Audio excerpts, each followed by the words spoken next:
This podcast is brought to you by Tri Coaching, where we help triathletes and cyclists like you train smarter to race faster. I'm your host, Jordan Donnelly, and on my left is former Australian Ironman Champion and head coach of Tri Coaching, Gerard Donnelly. Welcome back to another episode, and one of the most common questions we get asked is, how do I actually structure my training week? And most people just say, I just want someone to tell me what to do and when to do it. And when people sign up with us, it's mostly because they want someone to tell them what to do and when to do it. So this is exactly what we're going to be talking about in today's episode. But first, our normal starting segment. Dad, what are you grateful for? Yep, I don't want to be known as the what to do, when to do it person, but if that's what we have to be, then that's what we'll call ourselves. But my gratitude's a little bit weird today, but I'm always coming up with weird ones. So over the weekend, we had the opportunity to do another event, and I'm grateful. Just going segue a bit here from that event, I got some information back from one of the people I coach who wasn't in the event, mind you, and the gratitude I've got is because he now understands almost like a coach does. He had a mate who did the marathon, and he went into his results and looked up his first K to his last K and summarized to me perfectly how poorly he executed.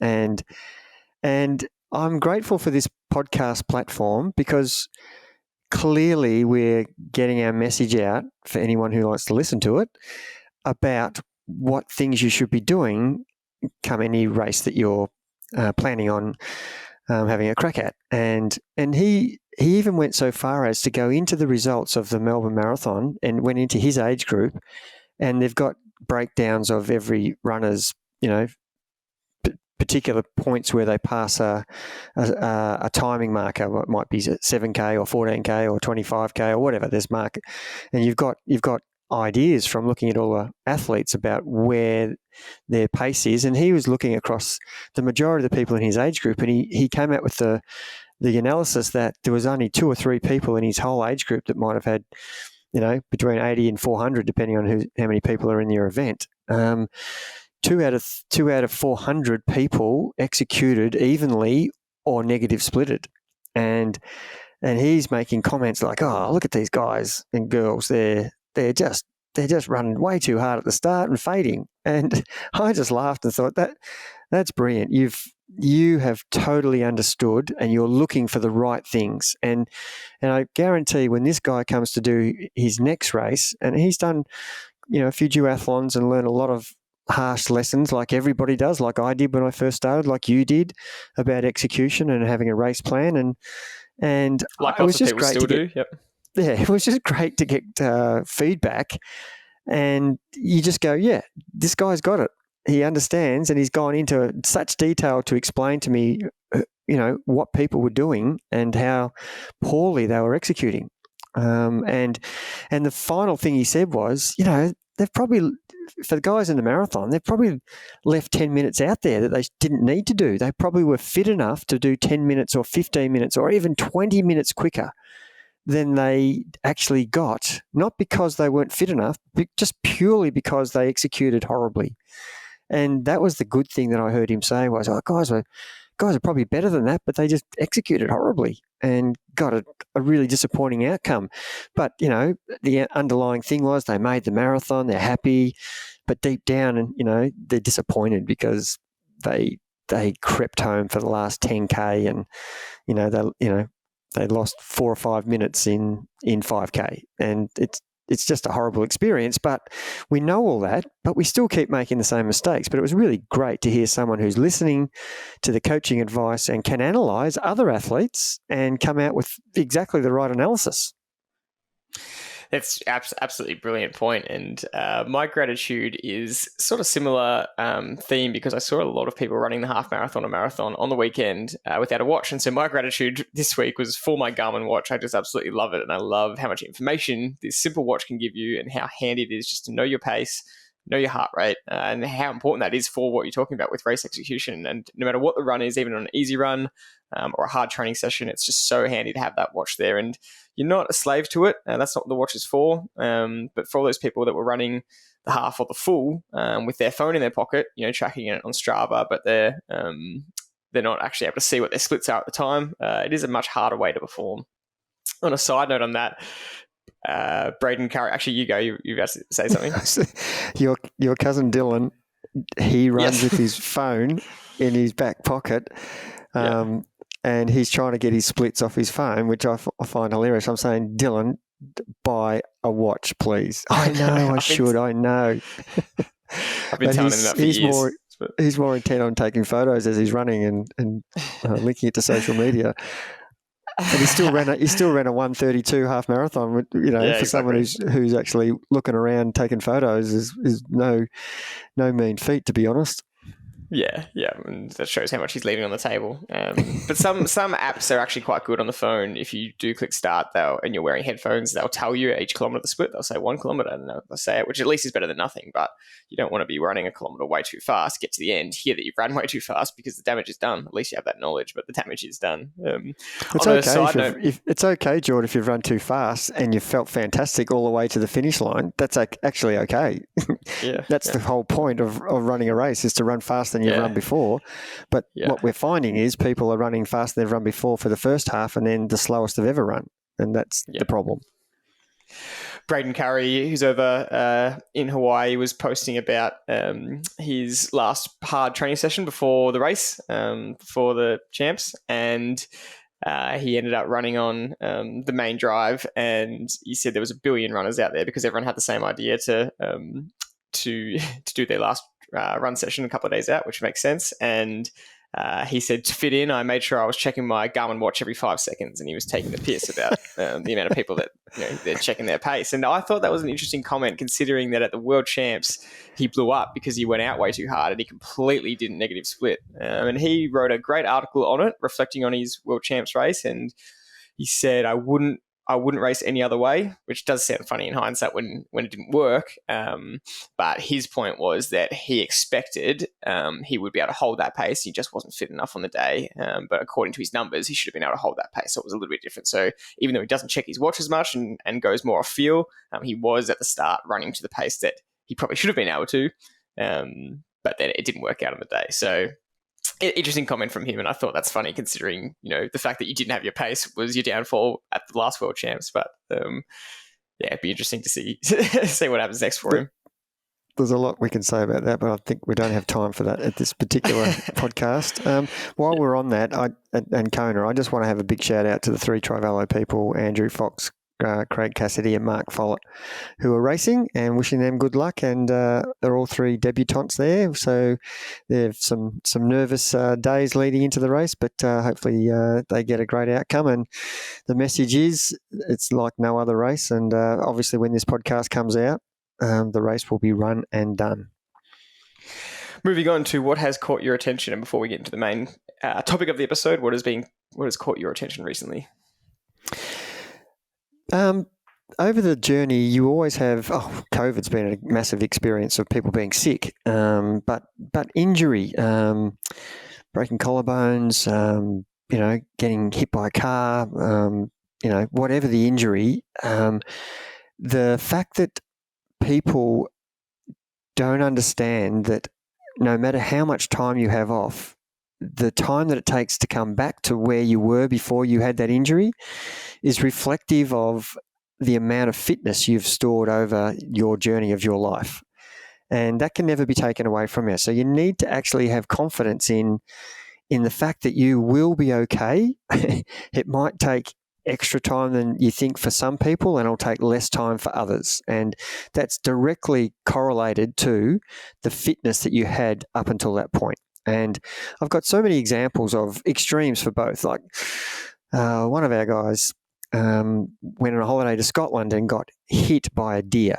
And it's a pretty extreme, unlucky circumstance to have happen. And he was out for 8 to 12 weeks with fractured pelvis and hip, in a wheelchair for quite a long time, and returned slowly back to training. He was a really talented rider and triathlete, and about total of time from when the deer hit him to 13 weeks later, he's done some PBs on the courses that he's ridden for years, that he couldn't break those PBs. Yet 13 weeks later, he is, in his expression, I'm almost in the form of my life.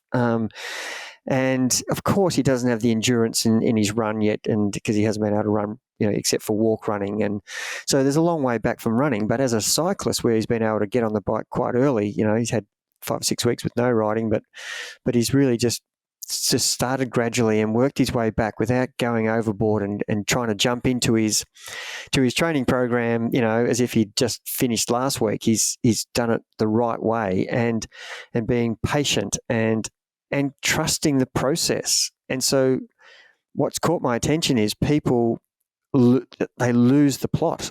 Oh, geez, I've had a week off, or I've had 4 days off. I'm going to lose so much. This guy's had, 12, 13 weeks where he's basically done stuff all, yet, he's riding as well as he has ever. And they're examples of, if you just think about logically that you've been training like this for 2 years or for 6 months or for 10 years or 20 years, you will be okay.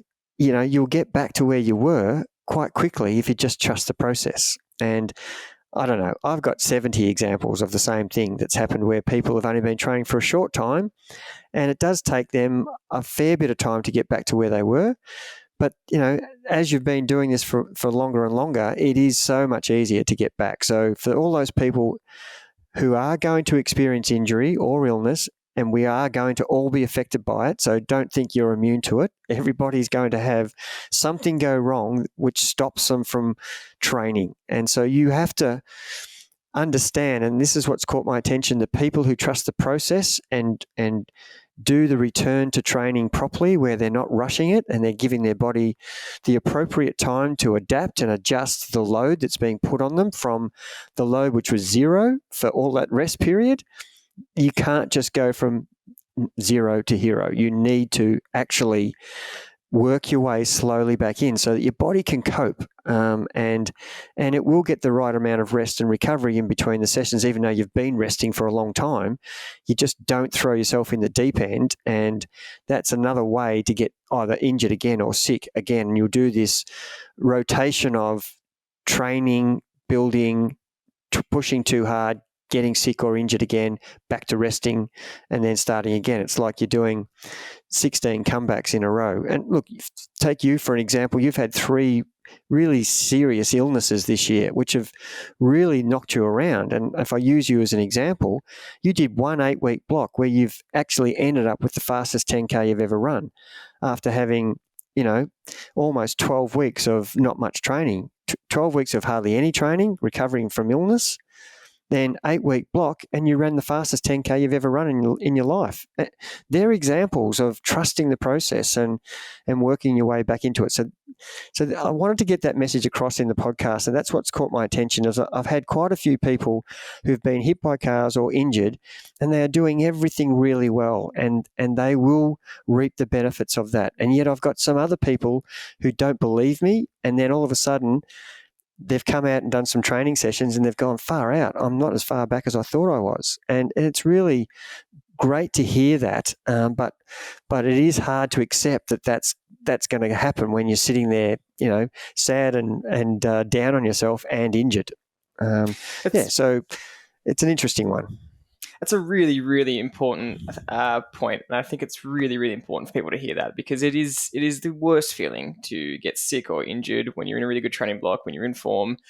You naturally panic. You naturally get super frustrated. You naturally just so down about the fact that you're going to go backwards. And so it is a really, really important message to hear. And using my own example, not only did I run a 10K PB, and was actually, again, in the form of my life, I got sick a week after that and then had to have time off again. And then only 6 weeks later, did the same time for the 10K. So it just shows that you can have these setbacks and bring it back. And there's actually multiple examples on a pro level. And I just want to say 2 quickly that come to mind. And Lucy Charles is one of them. She's probably the top 2 best triathlete in the world.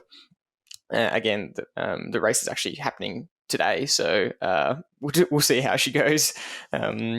in the world champ. She could be best in the world, but she had a really serious hip fracture, and she had to go completely to zero because anything to do with bone is really tough to come back from.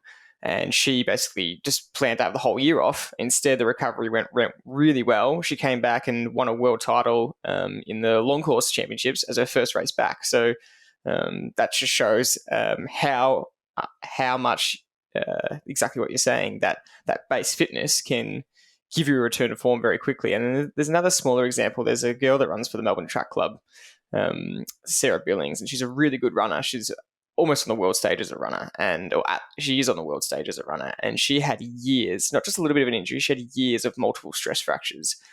She kept coming back and kept getting injured, and she would only be able to string together a couple of months of training before she got injured again. And she was so frustrated with it and so down about it, and her career looked like it was slipping through her fingers and it was being taken away from her.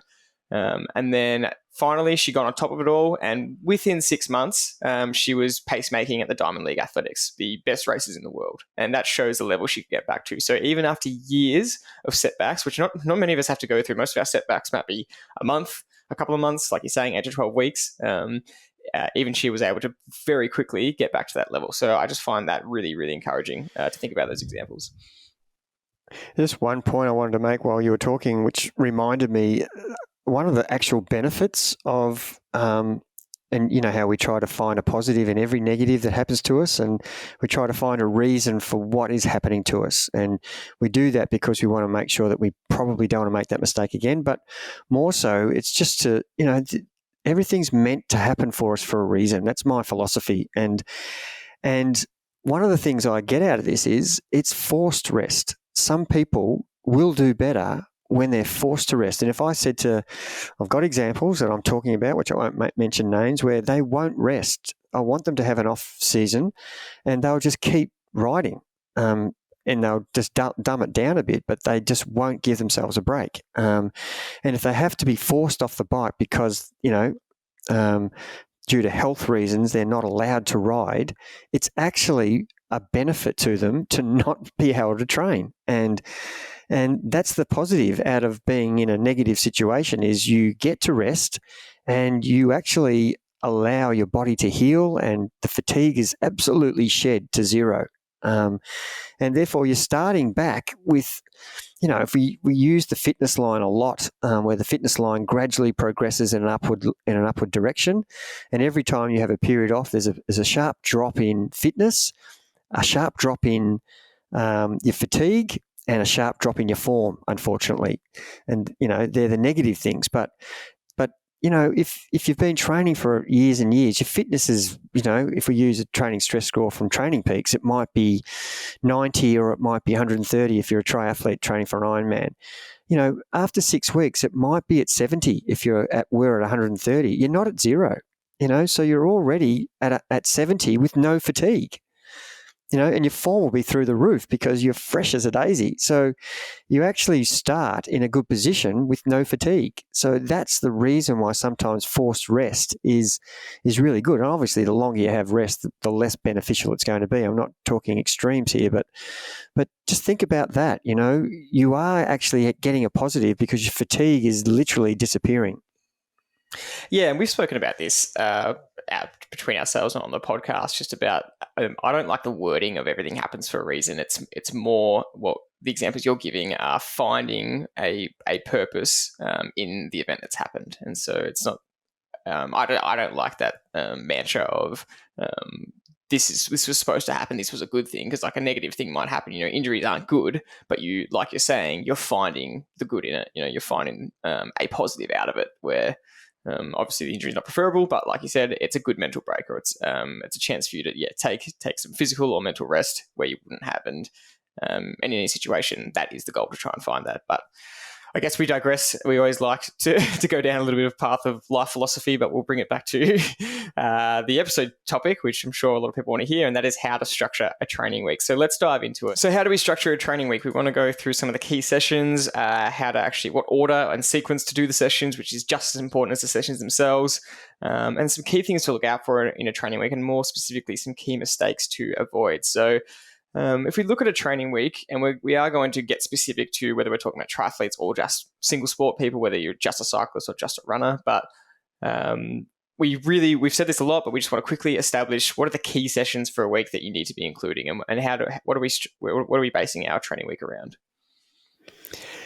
Okay, so if we look at single sport first, it is so much easier to manage your week without having to think about two different sports. So let's just start with an easy beginning, and we're really, the structure of the week should always be based around the hard sessions, and everything else fits around those days. So if you're a normal human being who has a job that goes from Monday to Friday, and I'm not saying the people who don't have that are abnormal human beings, it's just that that's not the normal weekly work structure that we have. So I'm going to be talking like that. So if you're a fly in, fly out, 4 day on, 4 day off, this doesn't suit you as much, but you still can manipulate your week to make it as accurate as you can. So we're trying to make the high intensity sessions with enough break in between so that you can recover to do the high intensity session that's required for the second time during the week at the appropriate level. So there's always a lot of depends on, and this depends on whether you're new to the sport and you've done very little cycling or running or swimming as an individual, and therefore you can't cope with 2 hard sessions a week. You can only cope with 1. And so therefore you need to spread the 1 hard session from the endurance session. And for those who've listened to our podcast many times, you know that we push that each program, whether you're a swimmer, a rider or a runner or a triathlete, needs to have endurance. It needs to have some sort of, because the majority of the events we do, unless you are a track cyclist or a 100-meter sprinter, this is not the audience we're talking to. We're talking to the endurance type of athlete here. So we need to have some sort of time where we're spending equal to or over the distance that we're competing in. And so that endurance session, even though it's not intense, it is massively fatiguing. And so we sort of try to measure our week around the fatigue level rather than the intensity. So the intensity is important, and that creates a lot of fatigue, but you can also get fatigue from endurance. So we've got to be careful that we don't string intensity too close to endurance unless we're specifically trying to do that in that session. And that's a different story.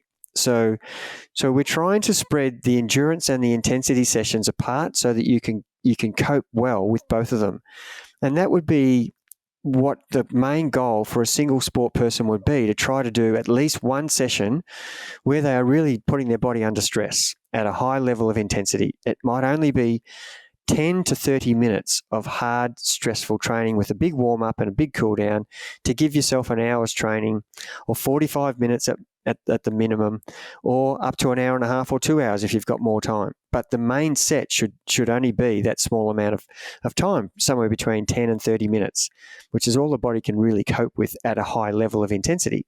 So you want to have that session as a standalone session, and everything around it needs to be able to let you recover enough so that you can, if you're able to do another high intensity session, you've at least had 48 hours in between 2 hard sessions. And if you're capable of having 2 hard sessions plus an endurance session, you need to have them spaced out well. So where are the key sessions? They need to be spread so that you can recover.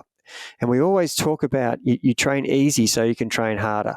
And if you don't spread these sessions out, you're going to not be able to train hard enough, because you're still going to be carrying some residual fatigue left over from the hard session. And that is the big mistake a lot of swimmers, bikers or runners as individuals and triathletes overall make, is they do a lot of training and they forget to do some of it easy. They're doing everything really hard. So we want to make sure that, some days you're actually not stressing your legs in a running and riding fashion. You're giving them a rest if you're a triathlete. And as a cyclist or a runner, you don't want to be on your feet every single session. It's okay to go and do some cross training. As a runner, I'm a big believer in cross training. It will help your running. You don't, unless you're a professional, you don't need to be running 7 days a week. That is a bit of a mistake, I think. And so going for a swim.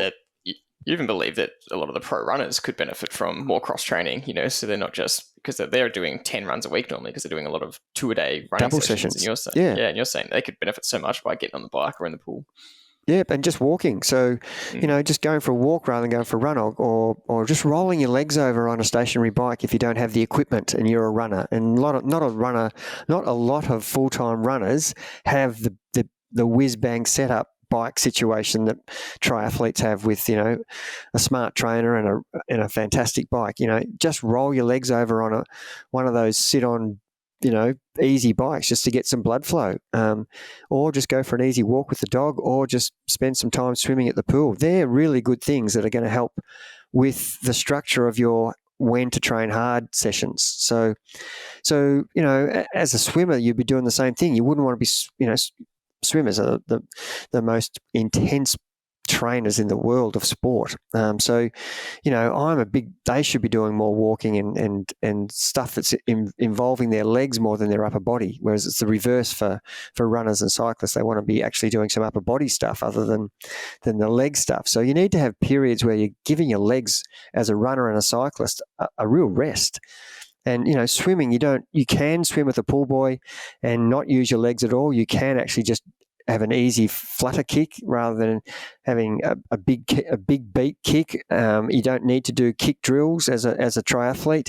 You can just swim with the upper body being your focus, and the cardio is okay to be doing those sessions, and that is of course has some intensity, but it's still giving your legs that rest from riding and running. So the organisation of your week is what we're trying to get right. And I Training Peaks, I actually used this function the other day, which I haven't used for ages. And this particular athlete that I'm coaching kept moving the sessions and ended up having, 5 running sessions in a row. And it's a recipe for injury or for fatigue or for getting themselves into a hole. So I pulled out the locked function, which meant they can't move the sessions, and therefore they had to tell me that they were going to probably not be able to do that session today, which is a much better system than just willingly moving sessions, and ended up having five hard sessions in a row. So the structure is really important, and that's where you need to be liaising with your coach as to, I can't do this session. And most of the people do it very well. It's just a quick text, I'm struggling to do this session, where do I put it? And that's a conversation. It comes back, yep, let's just move it till the next day, or you just forget about that session today. So there's so many answers to that one question, and it's just not a matter of moving things to the next day. So that structure keeps coming back to making sure you have the right gaps between the fatiguing sessions. And we don't really want to use the word intensity. We want to use the sessions that are causing fatigue, because if you keep training with fatigue that's growing, if you use training stress score -30 or above, if you're accurate in your actual input of your data, then that is an alarm bell. You've got to be careful with -50s and -60s. That they're just things you don't want to see. So you need to give yourself, and we're not dictated to by that every single day.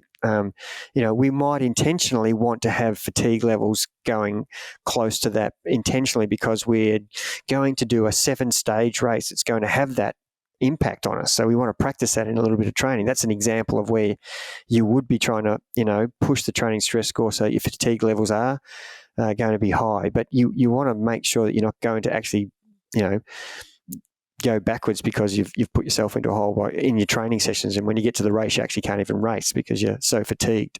So the actual question you're asking is, how do we structure a training week? And I'm trying to give examples of the amount of things that can happen during that time, but the key point you're trying to get across is we need to have some sessions that create fatigue, because with that we have overload. And we need to allow enough recovery so you can do that again. And the longer you've been in the sport, generally, the more you can cope with. And that's not necessarily true to everybody, because everybody is different in some way. Some people have been doing it for a long time, like myself, who are actually getting older, can't cope with the load that I could cope with 10 years ago. So there are days where I'm meant to be doing, my my best scenario program is I want to be able to do this on Tuesday, this on Thursday, and this on Saturday. But if I get to Thursday and I'm not coping, and I know my body quite well, I'll resort to not having a fatiguing session, but to have a tempo zone 2 or a recovery. And people look at my program probably on Strava and go, well, Gerard didn't do the session that I'm supposed to do, so therefore I shouldn't do it. Well, that's not what I'm saying. It's everybody as an individual has to understand where their fatigue levels are. And I had that question this morning from someone who said, oh, geez, I feel like my TSS is really growing too high. Should I pull back? And I'm saying, well, how do you feel? If you feel okay, then don't worry about the TSS. It could actually be inaccurate. So there's so many things that go into how to structure your week. And look, the sessions that you have given to you by your coach or program, they're going to be there in an order that's 16 weeks out from your main race or 4 weeks out. So they're going to be targeting different aspects of, am I in the base? Am I in the period where I'm actually trying to just build? Or am I in the race ready phase where I'm really trying to hone the intensity for the race requirements that the actual race asks you for? So that's determining what the sessions are. We're not talking about that. We're talking about where to put these sessions and how to get it to work for you so that you stay injury-free, illness-free, and you still will have an immune system that is being compromised daily because of the intensity. And it does, we've talked in the last podcast about intensity doesn't mean high intensity. Intensity means doing something, whether it's low intensity, medium intensity, or high intensity. We use that word generally. But when you're doing something that's creating different levels of fatigue, you need to be understanding how your body's coping with it. And the coach can't tell that. The coach can only see the numbers and ask you how you're coping. And if you have to be very honest with your feedback, not be overrun by motivation to train more and more, which that is the worst type of athlete to have. The super motivated person is always going to be saying, I'm good, I'm going, let me keep going with the program. And I remember watching Lionel Sanders the other day on his video where he just couldn't cope and the session was too hard, he was too fatigued. And, there's so many extremes you can have with every session. So understanding when to put the program, where to put it, and how you're coping with it is the key to what we're talking about today. I really like the distinction. It's such an important distinction between what you're saying is a high intensity session versus a fatiguing session, because your endurance ride on the weekend or your endurance run might be as low intensity as possible. It might be zone 1, yet the endurance factor of it makes it super fatiguing and you need recovery. So that's really important to understand. The load on the body doesn't just come from intensity. And from that regard, I guess the summary is we're basing our week around our 1 or 2 high intensity sessions and our endurance. And that creates the skeleton of the week. And you can look at a few examples. The example you gave was the aim would be, a Tuesday high intensity day, a Thursday high intensity day, and then endurance on a Saturday or Sunday or both. If you split up the endurance ride on a Saturday and endurance ride on a Sunday, or you might not be able to cope with that, and you might just be doing endurance on a Saturday and then something super light and easy on a Sunday. Or in Joe Friel's case, his example is he often has his program as high intensity Tuesday and high intensity Friday. So a really big gap, because he wants to make sure that those sessions are as high quality as possible. And this is even for triathletes. And that would mean that the endurance Saturday has to be a lot lower intensity, because you couldn't back up with some endurance with intensity inside it on the Saturday. Whereas, these examples we've given and you gave just then was depending on where you're at in your program, that endurance session on the weekend might be zone 1, completely easy, and it's just about volume. It might be the whole thing at zone 2. You're really trying to stay in the zone 2 range and get a fitness benefit out of that volume. It might be zone 2 plus intensity. You might be on a bunch ride trying to practice short bursts of sprints and having a lot of fun, and you can't do that type of session if you've trained really hard on a Friday. Or it might be a race ready endurance session where you're doing long, big efforts, 3 by 30 minutes, 3 by 40 minutes, 3 times an hour if you're an Ironman athlete at your race pace. And again, you probably don't want to be doing that after a hard session Friday. So we're really just thinking about these high intensity days and the endurance, and then everything else revolves around that.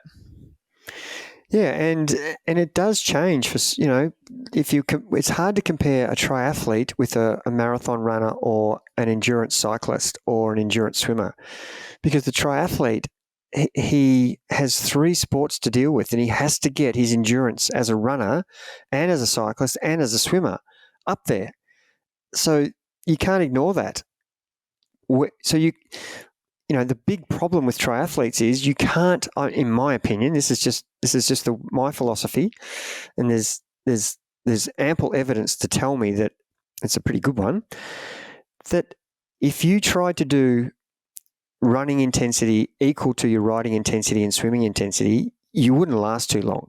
You would break down, whether it's 6 months' time, 2 years' time, but your time in the sport will be very short. And that takes a bit to digest, what I just said. So I've tried that way, and I ran into all sorts of problems with myself. And I thought that system was the only way to get myself to improve. But it wasn't. It was actually counterproductive. And, it's well documented that I can't run now because I pushed myself as a runner with so much interval training. And got injury after injury, and I'm not going to make that mistake as a coach. And the smile on my face from Sunday afternoon, getting text messages and watching the marathon and half marathon and 10K results come through from the athletes that we coach, is an example of how we're getting it right. Very few of our athletes do interval training on the track. I can't remember the last time I gave someone an interval training session on the track. And yet we had one guy do a 6-minute half marathon PB, another guy do a 4-minute half marathon PB from his last half marathon, but a year ago, it's actually 10 minutes quicker than he was a year ago.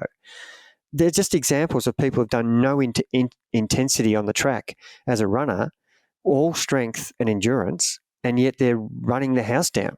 And there's an example of, if you do too much intensity, you're not going to get actually the results you want anyway, and you're going to break down. So there's 2 things going to happen. Whereas if you do it in a method that's getting your intensity from the bike, which is what we push, where the injury risk is really low, and you can still get your cardio from the swim without using your legs as the main source of the energy drive, where it's upper body. So we're really training smarter as a triathlete, and as an individual cyclist or runner, we would be doing the same thing. We'd be doing, some high intensity stuff as a runner, which is not based around short, sharp interval stuff on the track. If you're training for a marathon or for a half marathon, now those things are really for the elite who have had 10 or 15 or 20 years of conditioning, and their body can cope. But as the everyday age grouper who wants to improve his marathon time from 4 hours 30 to 4 hours, this is the type of sessions we're talking about, or even from 3 hours 30 to 2:59. And it's worked for people I've coached who have run, low 240s, and myself in the low 230s. That's the method I used.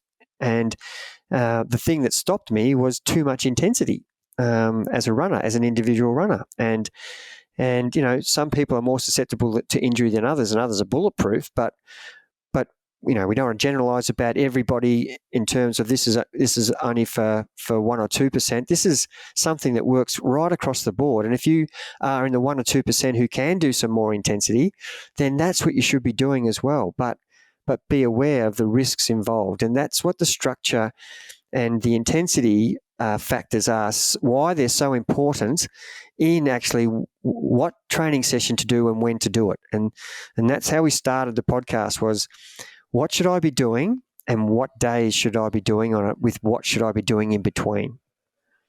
And people might say, look at the top pros. Look at Christian Blumenfeld, who puts all of his sessions on YouTube. He's just doing track session after track session after track session. But you've got to remember that he's at the very top level in the world. He has his consistency down pat. He has his, his body is so well drilled with this training load. He is trying to extract every single last bit percentage possible. And so he needs to be doing these super high intensity sessions on the track, these track intervals, these short, sharp stuff. For most of us, we're nowhere near that. The consistency and getting the frequency up and getting the volume right and getting your body just used to the training load without that intensity will result in, like you're saying, multiple PBs and improvements in performance without having to do that high intensity running stuff. And so if we think about that and apply it to a structured training week for an age grouper, what have we got so far? We've got the skeleton, and to keep it simple, if you're looking at an individual sport, if you're just a cyclist, you'll be doing your high intensity session on Tuesday and Thursday. You'll be doing your endurance on a Saturday, and it's much easier to handle because your Monday, Wednesday, Friday, and Sunday should just be some sort of combination of zone 2 riding, zone 1 recovery, cross training, so gym work, strength work, and potentially a little bit more endurance on the Sunday.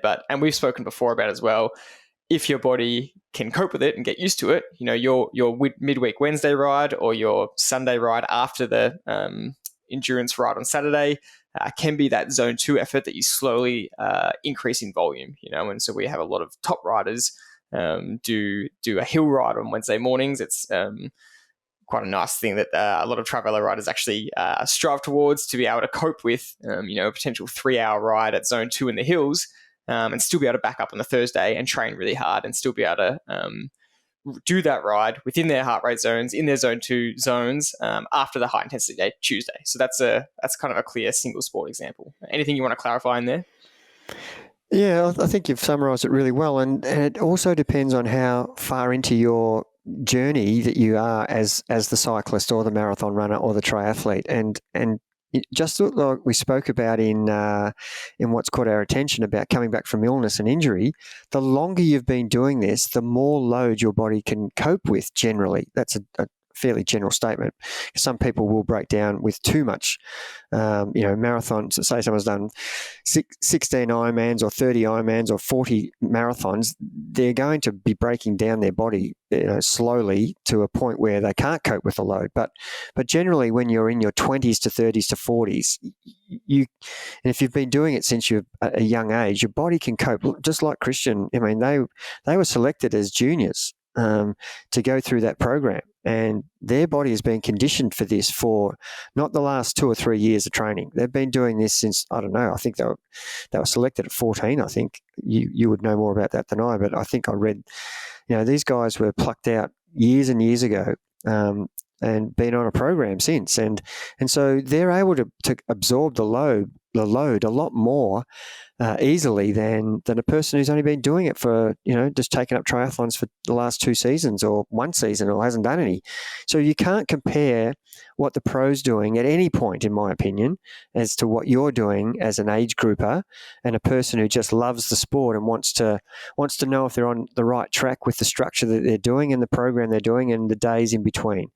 And so don't think about what the pros are doing. Think about how your life can be affected by, you're not a pro, so you don't have the hours, you don't have the recovery, you don't have the same focus. You've got the pros have got very selfish goals, which is what they should have, single-mindedness, what they should have, whereas the people who are listening to this podcast have all got jobs and families and things on where it's just part of their journey, where it's not single-mindedness, it's not selfishness, but they want to have the right amount of training and the right time to do it to get the best bang for their buck. And that's kind of what, if I'm searching for someone to help me, I want to know that person understands that I can't cope with a pros program, and I'm a beginner, and then I'm going to be given a program that's appropriate to my level.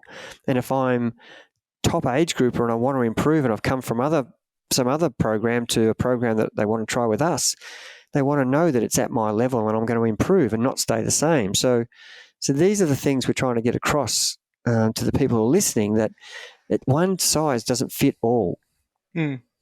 Let's go through a potential ideal training structure for a triathlete or multi-sport athlete. And again, this can apply whether you are doing single sport or multi-sport.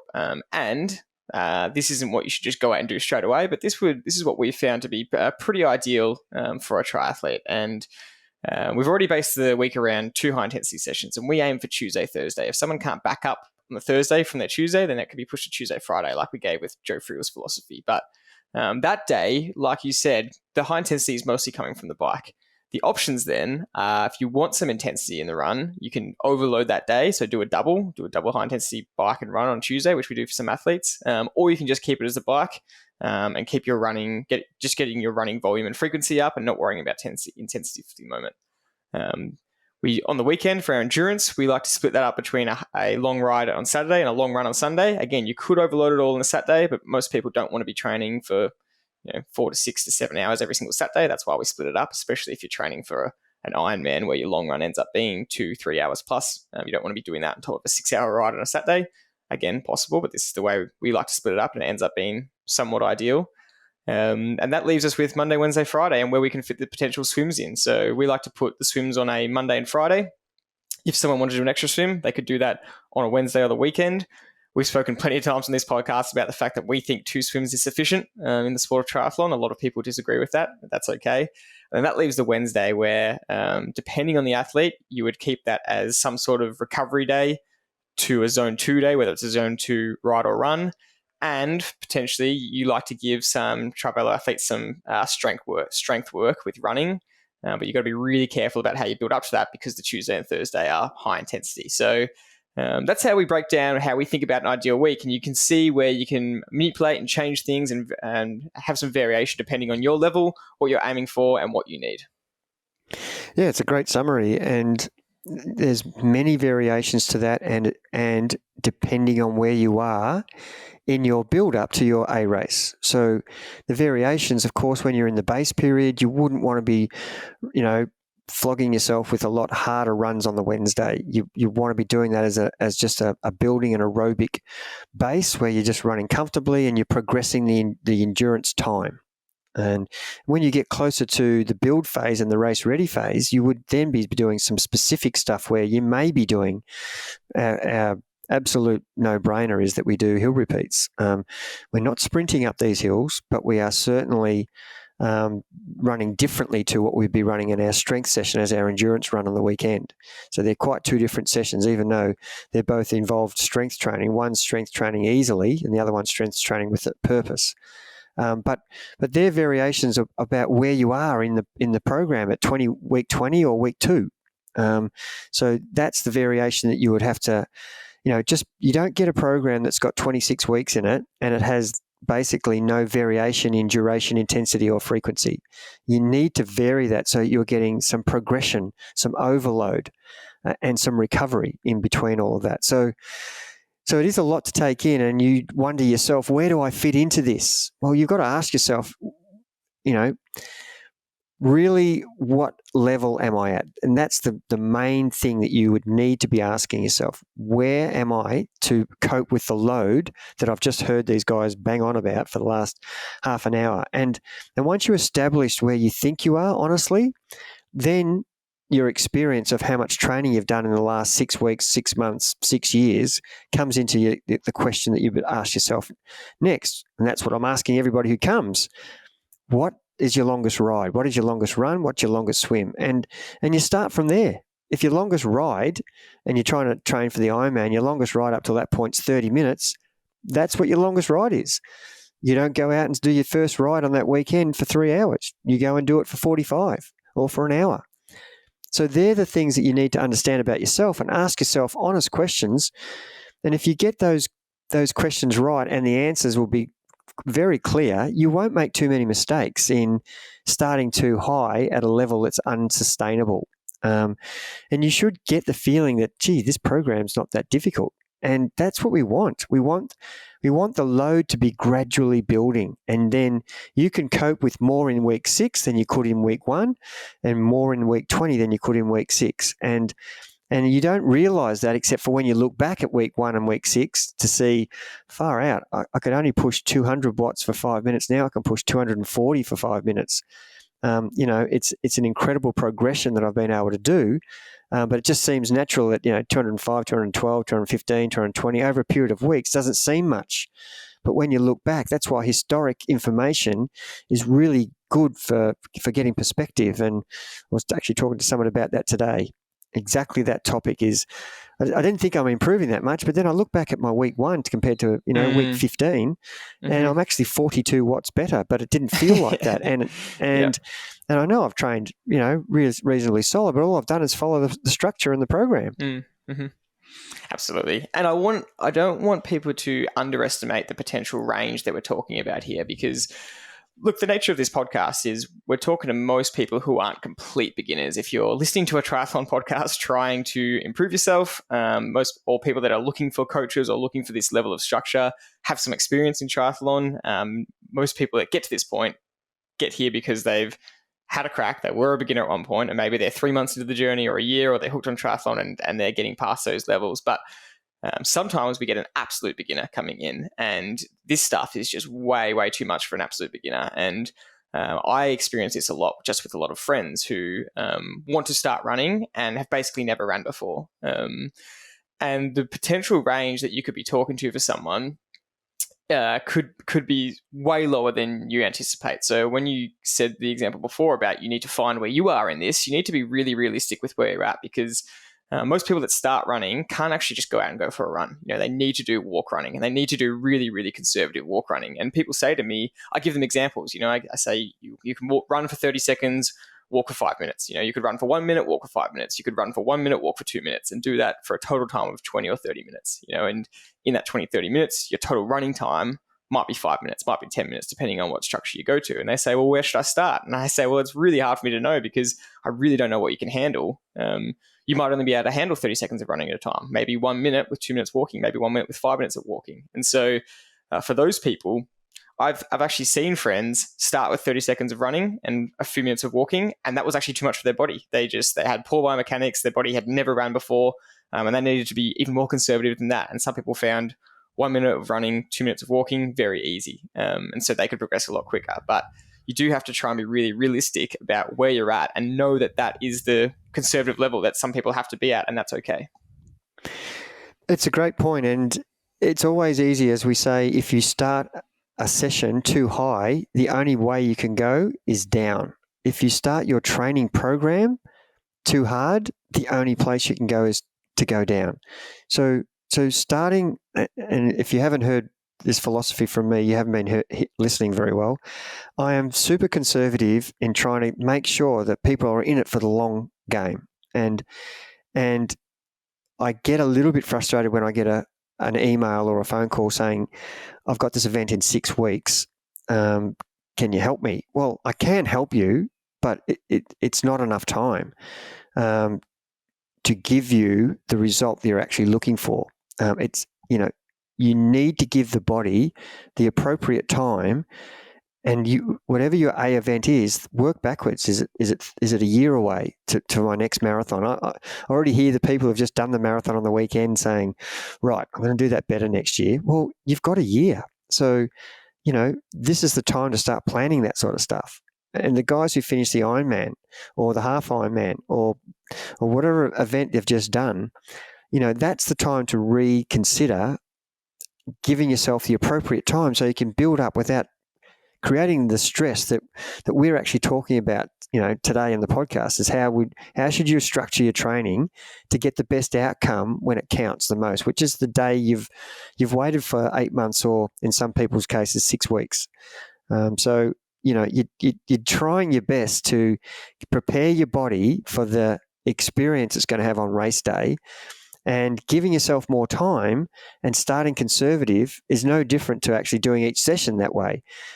Giving yourself enough time to do the session, not being rushed in with no warm-up, straight into the main set, and then get off because you can't warm down, and then get back to what you were doing before. You need to give yourself appropriate time for the whole program and for each individual session, and not having unrealistic expectations about yourself. I love it when people set goals, but, I've just had a text message from one guy saying, I'm doing the next marathon in June, and I'm asking him, what's your goal? And straight away he's sending back his time goal, which is great. I want that. And so therefore my next sentence is, well, now you need to do some work to create that time that you want. And that's the message I'm sending. Have those goals.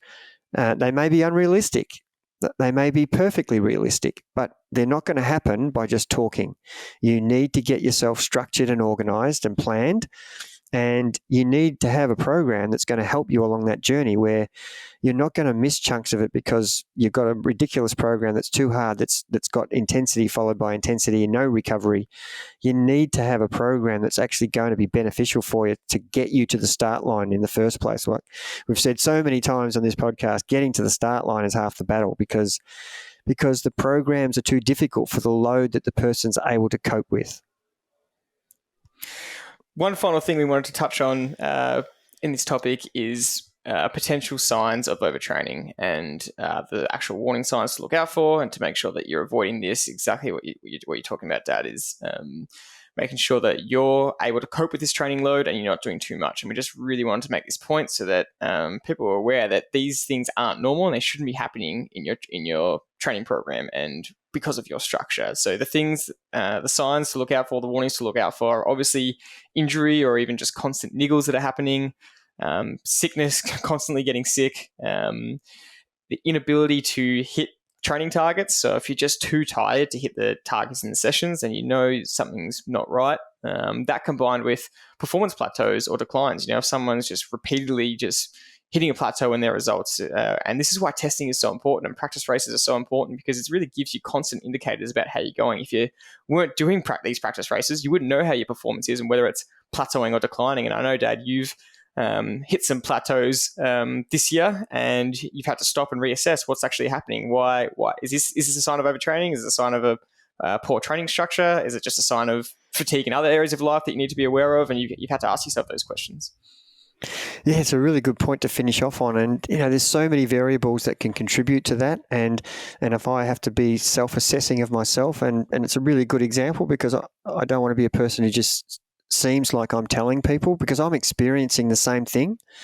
I'm experiencing highs and lows in my own personal performances. And the correlation for me between me not paying attention to my structure and my performance is massive. The minute I pay attention and I get involved in the everyday running of my actual sessions, unbelievably, I start to perform better. The minute I have an attitude, which is okay because I'm quite busy dealing with making sure everybody else is doing the right thing in their programs, if I forget about my own program, my performance is correlated to poor. And it's because I'm paying no attention to how I'm feeling. Am I fatigued? Should I be pushing today? I'm just going, right, I've got 45 minutes now. I've just got to get away from the desk, get on the trainer and go and do that session. And I'll just look up what I'm supposed to be doing and off I go. I put no thought into it. How am I feeling? What's my resting heart rate? How did I sleep last night? How did I recover from the last session? What are my numbers from the last session? What am I trying to achieve here in this session? How do I feel in the warm-up? I'm not thinking that way. So these are things that I need to be concentrating on. And that's an example that would be happening to everybody going around the world, I'm sure. But things I look for, obviously, my resting heart rate. Is that something that's now out of whack with what it normally is? It's normally between 40 and 45. All of a sudden, I've had 2 days of 52, 53. That's a sign to me that I need to actually look at what I'm doing. Ask myself, am I feeling okay? My heart rate's 53. I feel fine. Don't worry about it. The minute I don't feel fine, then I need to think, well, that's an indicator to me. Am I restlessly sleeping? Am I sleeping beautifully? They're really good signs to me about if I'm restlessly sleeping, it's because I'm thinking about something that's worrying me or I'm training too hard. They're the two reasons why I know over the journey why I don't sleep well. And so they're signs that I'm looking for that are going to keep me from being sick or injured, and more so sick. And I've done a good job over the journey of not being sick very often because I'm looking for all those signs all the time. Yeah, it's a really interesting point you make about your own structure and when you don't pay attention to it and that correlation to poor performance. And the Norwegian head sports scientist, the genius that has revolutionized training around the world, Oliver Alexander, got asked recently, can people coach themselves? And he said, absolutely. He said, there is a small percentage of people that can coach themselves. He said, it is a small percentage, but you're definitely in that category. You've always been basically self-coached, even as a professional. But the difference was you were meticulous as a professional in your structure and really planning out your weeks. And you had to be because it was your job. And I know that when you haven't put your own training sessions in Training Peaks for the week, you're going to end up like those examples you just said, where you're just ad hoc doing things and it doesn't work out as well and the performance is poor because of it. Whereas when you set your own training week like you would for an athlete, your training as a whole, your structure and your performance improves because of it. So it's very interesting to think about it from that regard and how beneficial it is just to have a training structure in front of you that you can be confident in.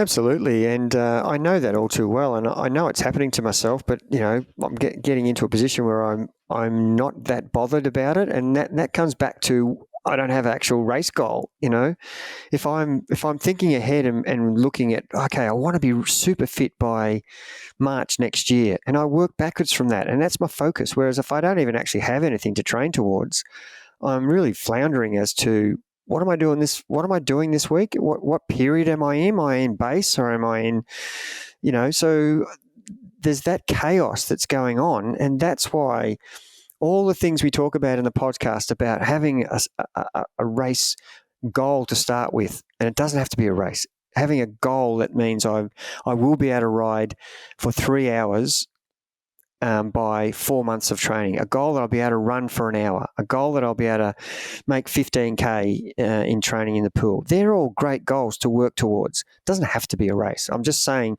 find something that you're going to work towards, which will give you the motivation to keep the consistency in the structure. Find the structure that the program's going to give you that's best working for you. And then you'll find that the journey will be so much easier. The analogy I use is like in the middle of a 70.3 90K bike ride, I've got a group of people telling me, I'm so bored in that ride. It's 90K, it's 2.5 hours, 3 hours of riding. When is this ever going to end? And they're the people who have no understanding about what's happening around them. Where are they on the course? Is it a headwind? Is it a hill? Is it downhill? Is it uphill? Am I in the right cadence? Is my heart rate okay? Have I had enough nutrition? Is my power in the range it should be for this particular part of the course? And the people who are doing those things, the race goes by like that. The people who are not concentrating on anything about their pedal technique, they're just bored because there's no goal in what they're doing. They're just trying to get to 90K as quickly as they can. And that's like the person who has no structured program with no set times between each day's training intensity and endurance. And you will perform exactly like that. And I've experienced it myself as much as relatively in the last 6 months. Yeah. So to finish off, like you touched on, some just more signs of overtraining that we do want to avoid when we're thinking about training structure. Poor sleep is definitely a big one, or difference in sleep patterns. Just consistent tiredness or low energy, fatigue, lack of motivation is a really big one. If you're finding you're just not motivated to train, you might just be training too hard. And all these things have to be, you have to think about them in the context of your life. Just you might not have motivation one day, and it might be nothing to do with overtraining. You've got to really ask yourself these questions. Low mood, stress, depression, irritable, they're all signs of potential overtraining. And I keep using the word potential because it's not like if you're irritable, you're 100% overtraining. It's just these are potential signs to look for and to think about in your own training. And I guess we want to finish off there because we want to help people get an idea of how to structure a training week well, but then also how to make sure they're not making mistakes and potentially overtraining when in your pursuit of getting the best training week possible. I suppose, in summary, it's never going to be just one thing. And we've said this about every topic we've talked about in the last 150 podcasts we've done, is it's always a combination of things. And one thing could tip you over. It could be that you're training too hard, that you haven't given enough time between high training sessions, and last night you didn't get any sleep, and that was the tipping point. But that's not the only reason. It wasn't the lack of sleep. It was because you didn't have the right structured training. You were training too hard, combined with the lack of sleep, or you didn't have the right nutrition that day. And these are things that you have to take into consideration. It's never one thing. It can be a combination of all those things. And that's why being focused on doing the 1% as well will give you the better outcome. And no matter how good a structured program you have, if you're not thinking about all those things, then you could end up with a poor outcome, even with the best structured program. But you need, the bottom line is, you need to have a good relationship with yourself about how you're coping. And if you can be honest with that, with yourself, and not be over motivated so that you're going to ignore any signs that things aren't going so well, and you're just going to just put them out of your mind, that is a good way to ruin your next build to your next day race. So you need to actually be in touch with yourself in terms of understanding, am I really tired, or is it just my mental side that's tired? Am I physically and mentally tired? So you've got to keep asking yourself this over and over again. When I wake up, I'm thinking, how do I feel? I'm asking myself that question every morning. How am I feeling? Because today I'm meant to be doing something hard, and I'll almost inevitably get that right. I can't do that hard session today. I need to do something easier. And as soon as I start the warm up, that's confirmed to me that this is not going to happen today. And I'm okay with that now. But years and years ago, when I first started as a young, motivated athlete, I would not listen to that one bit. That was like someone sitting on my shoulder who I thought was the devil and telling me to do things that weren't good for me, because I need to train hard today, no matter what I feel. The session says I need to train hard. That's just not true. You need to be in touch with how you're feeling. And if you've got a great relationship with yourself, then you will actually end up a better athlete. And I think that's, if we're going to talk about, how to structure a training week, I think the program is really important. The spacing is really important, all the things we talked about. But if you're not in touch with how you're feeling, it won't matter. The word we use for that is calibration. And the more calibrated you are with yourself, the better decisions you can make. And that's why we use data. It's all about calibrating it to you knowing yourself and you knowing what you can cope with. And like you gave plenty of examples in this episode, you're looking at heart rate, you're looking at numbers, you're looking at all these things, but then you're saying, how does that compare to how I feel? You're looking at your training stress score on training peaks, you're looking at your fatigue level, but how does that compare to how I feel? And so that's what calibration is. And the better relationship you can have with yourself, exactly what you're saying, the more accurate you'll be with your own calibration and the better decisions you'll make. So that's a great way to finish. It's been another long episode. We can't help but talk about these topics in depth. We hope you enjoyed it. Thank you very much, as always, for listening, and we'll see you next time.